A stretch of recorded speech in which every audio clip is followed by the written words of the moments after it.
Okay, YouTubers, this is my latest little project. It was a Johnson Iron Horse, and I had two of these, and I combined the parts to make one good one, and this was just a leftover part, and I'm trying to do something with it. Johnson Iron Horse made these. It's the only 4-cycle engine they made, and it's from the 30s and 40s. And I put a Briggs Stratton Model Y piston rings in it because they were the right size, 2 1/4 bore and 1/8 inch ring groove. And the magneto on this engine didn't work, so I'm hooked up a GM coil and a battery, just a small 6-volt battery here. I didn't have a carburetor for this one, so I'm going to use a Briggs Stratton WMB carburetor. I've made this adapter block here, just a 90-degree bend, and I get this thing thrown together here. Here's another little thing about this engine. This kick pedal, it didn't have one. All I had was just this part, and I grabbed this one off of a Briggs Stratton WMB and welded on. That's actually part of a crescent wrench right here, and mounted that on. It was just exactly what I needed to get that thing to work. Alright guys, now I got the carburetor mounted on the engine with my little adapter. There's a choke, you can see. Now I'm going to work on the ignition, and I want this to run pretty slow, and the reason I can do that is this flywheel on the left is the original flywheel to the engine, and it's way bigger than a Briggs Stratton WMB, which is a slightly smaller engine, but you could see that there's quite a bit of difference. And the larger the flywheel, the slower you'll be able to make the engine run. Now I'm going to show you how I time this engine. This thing doesn't have any kind of timing marks, so to find the exact top dead center, I had to tram, and I'll explain to you how I did that. The stroke on this engine is 1.75, and I divided that by 2 and got 0.875. So I set my depth mic to that, and this doesn't have to be exact, but the closer you can get that to the middle of the stroke, the more accurate this is going to be. So I'll roll this around until the piston just comes up and hits that. And what I did, I made a timing mark here and put a line. And then I'll do the same thing on the other side of the stroke that's coming up here.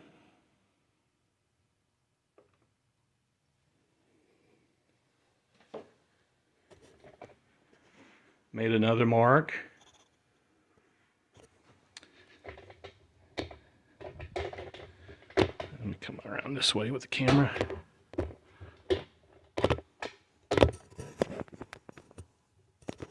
Oops.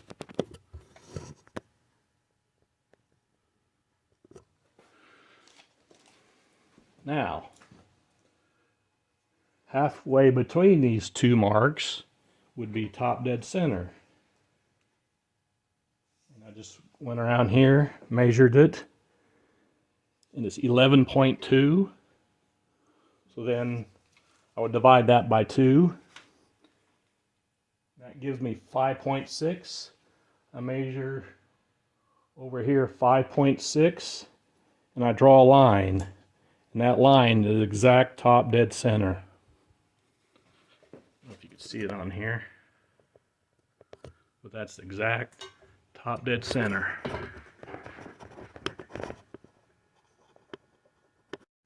So the next step now in doing this timing, you got to find the distance in degrees of rotation.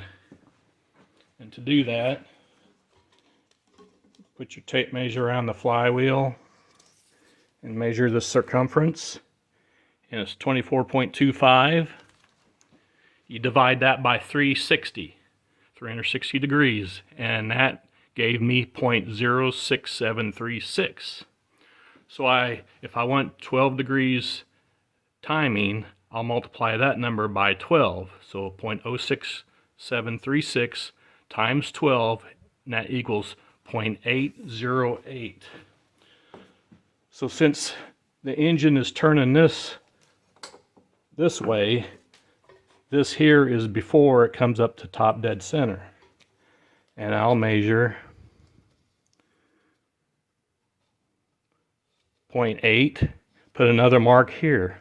So right here, with that timing marker on that line, that's where I want it to spark. So I'm over here on the ignition side. And like I said, since I wanted this thing to run slower, I needed to retard the timing so it wasn't so advanced. So what I did,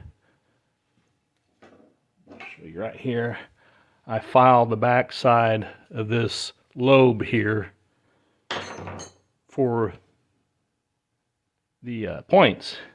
This engine turns counterclockwise, so on the back side the points will open then, and that's when it sparks. So I needed to retard it, so I ground some off that so that the points would open up later. And I ground it and adjusted the points until I could get about 12 degrees advance in this engine.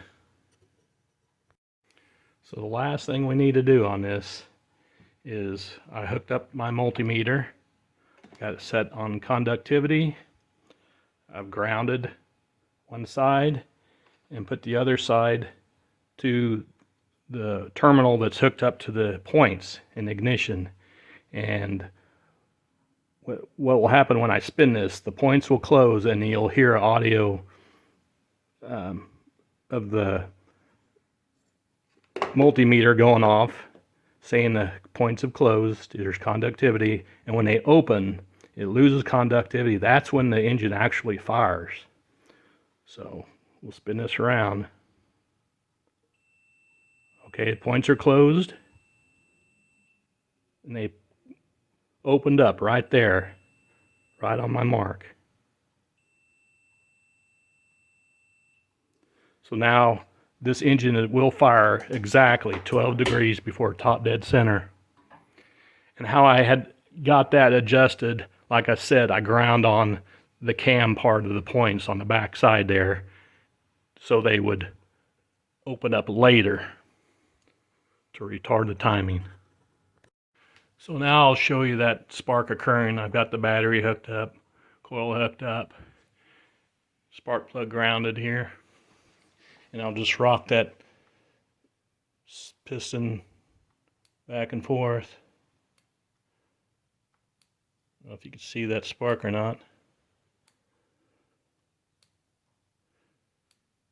So that should work. Okay, here's the Johnson Iron Horse all put together. Got the flywheel on. Spin around here for you.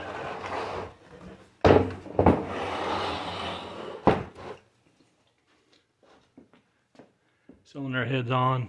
It's kind of unusual how the spark plug comes out of these. We'll fire it up, break it in.